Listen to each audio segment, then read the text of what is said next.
and today is January 17th, and this 2 years ago, this was probably the worst day of my life so far. I haven't talked about it much on this channel, and I don't know what I'm going to say today, but 2 years ago, my son was skiing in New Hampshire, and he had an accident. He was 21 years old, his birthday, March 1st. So he will be forever 21.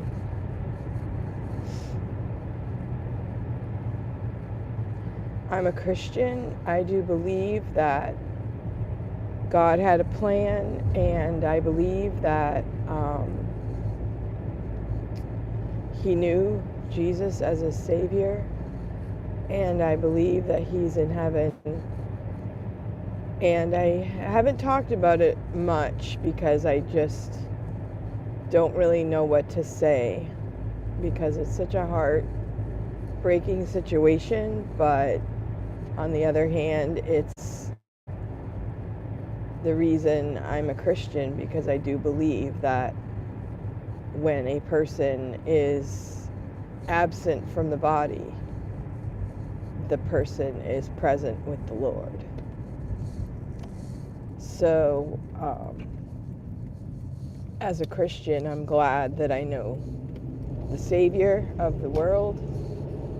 And on the other hand, as a mom, I'm still very sad about it. And yeah, it's hard. So today I'm thankful for the beautiful sunshine, sunrise, and the moon is also showing itself. And it's amazing how nature, I don't know, it kind of works with you. Like, I don't know what everybody else is thinking, but it's strange how nature shows.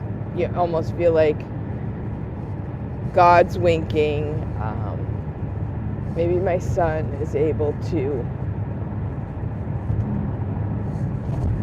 some people think that people become angels and they guard you. I would like to think that. I don't really know exactly what that part of the future is, or that aspect, but it does seem like I can feel something.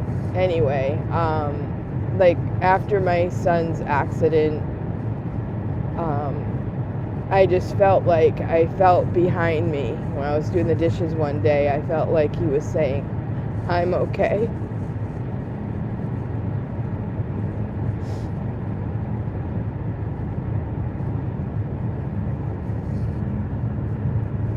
So today's a hard day. And even though my son had an accident,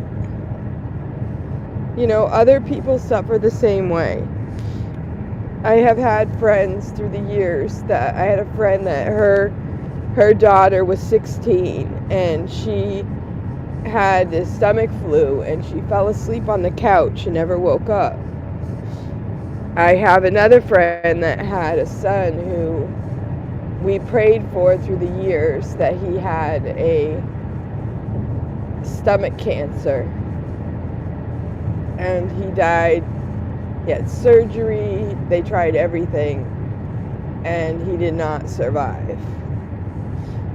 So, and then we just had all these tragedies. North Carolina tragedy, the fires in California. Lots of bad things happen in this world. And sometimes we try to, stay in our lane and deny the bad things so that we can just keep going. We want to be happy. In America, we have the right to pursue life, liberty, and the pursuit of happiness. That's our goals, to be happy, right? And when you're a mom and the worst happens, now you live with one side of you wants to just give up and just cry all the time and be done with life. The other side wants to just keep going because God's got this and you're going to be okay.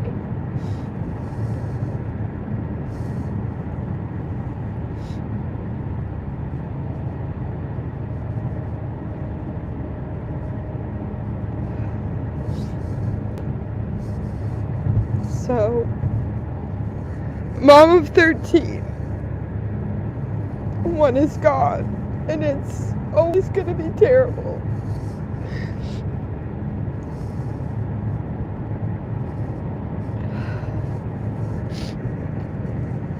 But we have to accept what God gives. God gives and God takes away. And that's just how life is.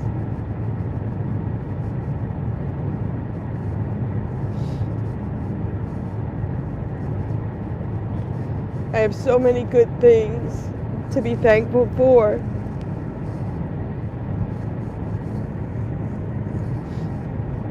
And that's why we should be more thankful, because we know it's not going to be forever.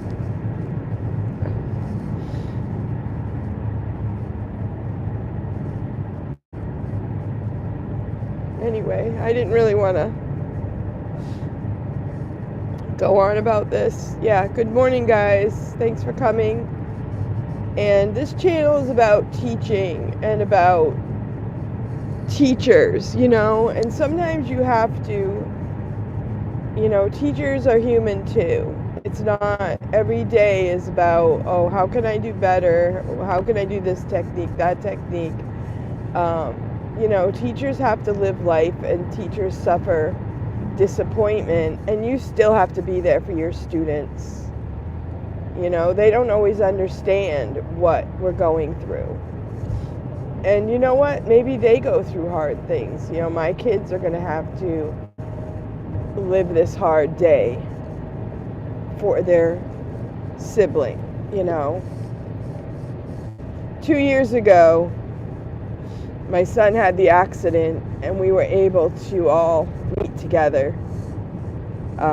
We had friends that met us, and we had cards sent. We had support from everywhere. I had people calling me from all over the country. I had support. I had friends. 2 years, and it's just a regular day. But teachers go through these things, students go through these things, and life is hard. So we just have to grow, we have to accept what is, and we have to be thankful for what we have, and we just keep taking it one day at a time, right? That song, one day at a time. One day at a time is all we can do. We have today. And it's 18 degrees. It's cold. It's January. January's not really my favorite month. I don't have any kids that had birthdays in January. I don't have any kids with birthdays in February. My first birthday after the new year would be Ben at March 1st.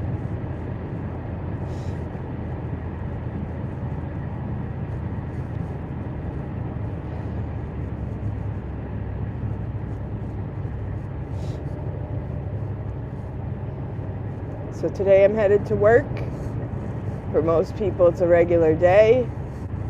I will do my best to do what I'm supposed to do. And it's Friday. I'm glad it's Friday. Friday at our school, I like it because we get out at 2 o'clock instead of 3. So I like being done a little bit early on Fridays.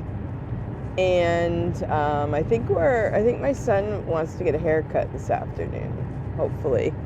My youngest, he's 17, and he has the bushy hair syndrome, which most young people are doing these days.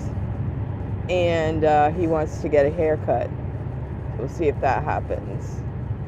And also in New Hampshire, in other news, we have the discussion, the hearings about the Education Freedom Account. The Education Freedom Account in New Hampshire is a bill about giving money to people that do not have their kids in the public school.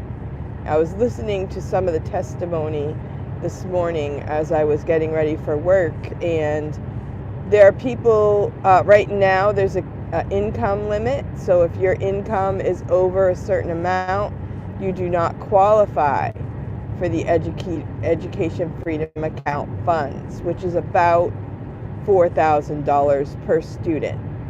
Keeping in mind that it costs $20,000 per student to educate the children in New Hampshire. I say 20. Some places it's a little more, some places a little less. And in New Hampshire, this is mostly covered with your property tax. So what we're trying to do in New Hampshire is we would like the money to follow the student.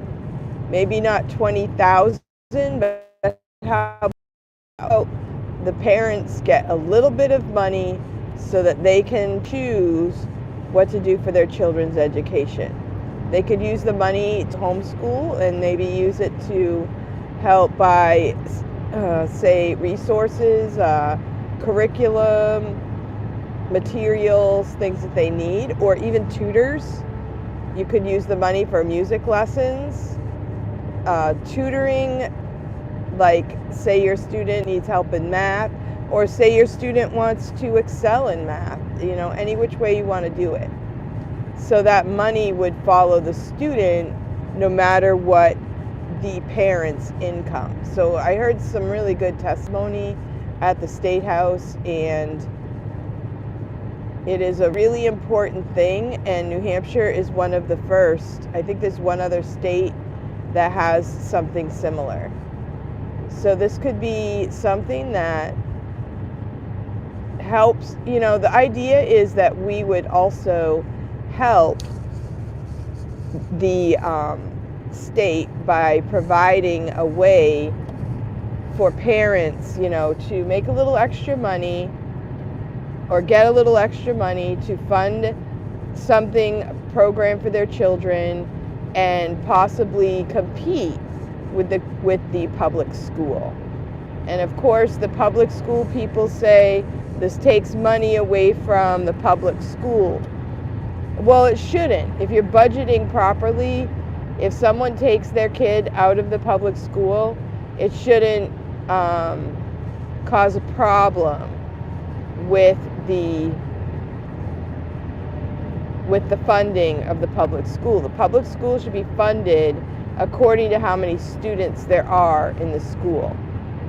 Unfortunately, the public schools have buildings and they have a lot of other expenses over and above just what it would cost to educate a child. One person was saying, if we do this EFA thing, we will be taking away from the kids who have special needs. Now that's a concept, but there's no problem with taking money from the, I don't know what you call them, regular student or mainstream student. It's okay to take money from them for the special education. And nobody's taking money out of the special education. The special education is a open-ended program. Like, any amount of money is okay with no cap. I think the special education should have a little bit of a cap on it so that we do still have money left over for the regular ed students. The regular ed students are going to be the ones who suffer. Personally, I believe I kept all my kids out of public school except for a few months, and I don't regret it.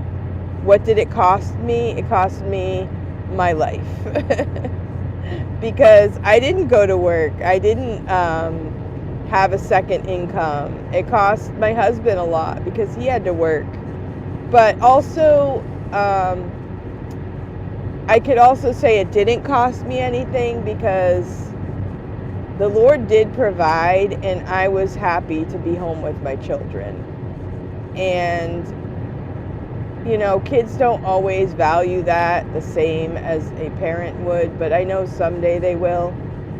I wanted to be there for my children. I wanted to be with my children, and it wasn't always perfect. That's why I'm not on here saying, you know, do it just like me, because I wasn't always perfect. I don't think I ever was perfect, but I was thankful for the opportunity, and we had some hard times, but we had some great times too. And that's the same as public school. You know, they're not perfect. They're not, even all the money that they have, they can't educate every child.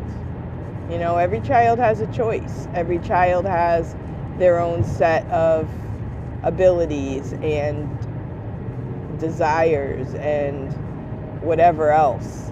They have the choices of their own. So there's no perfect education system, not even homeschool. But the opportunity to choose is what we should be protecting. That every parent, you know, we get caught up in this idea that the government is obligated to provide an education. Well, the actual responsibility is supposed to be the parents. The parent should be overseeing the education of their child. The parent should be the one choosing, not the government. And when we pay taxes, that money is the people's money. And we're actually talking about how the people in charge should be spending the money that they collected from us. So it's quite a, you know, it's kind of a little bit of a mind game, but anyway, I appreciate you coming to this video. I appreciate your support. Thank you for the thumbs up. Thank you for listening, and it's a beautiful day. Blue skies, 18 degrees, and the sky really is beautiful today. And at the beginning of the video, I talked a little bit about my son's accident 2 years ago. And people told me that I should go to a grief share group, you know, for help. But honestly, I couldn't even stand my own grief, never mind listen to the grief of other people. And I don't know if I'm even there yet, and it's been 2 years.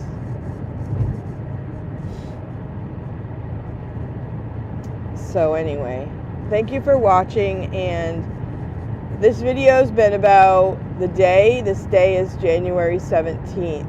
This 2 years ago, my son had a skiing accident, and the Lord called him home. And today is just a normal day. Something like this puts a new perspective on life, like, you know, keeping track of your kids. Yeah, I want to know where my kids are at all times. The government does. They have their tracking devices. But, you know, there's also that sense of they have to live their life and be free, right? So my heart is broken, but I also have to keep going. So I'm also listening to a book, and it's One Flight in the Sky. I don't know why it's called that, but it's about it's oral history of the September 11th tragedy at the Twin Towers. And it goes through conversation. It's interesting. I'm listening to it on audio. It goes through conversations of what was happening leading up to the incident, kind of during, like different people, what they were doing, their perspectives of things. And it's quite riveting, I would say. So I'm going to be reading that book and listening to it. And when I'm done, my friend Kelly Tag, who comes to my videos quite a bit, she and I will be talking about it, probably on her channel. Maybe we'll talk about it on my channel as well at some point. But my friend Kelly Tag is also a teacher, and we like to do book reviews. So we'll read a book and then we will review it on YouTube together. So stay tuned for that. And I guess I'm going to sign out for now, and I hope you all have a great day. Thank you for coming to the video. Thank you for a thumbs up. And if you are new to my channel, welcome. And please post below and let me know who you are, and consider subscribing. And I hope you have a great day.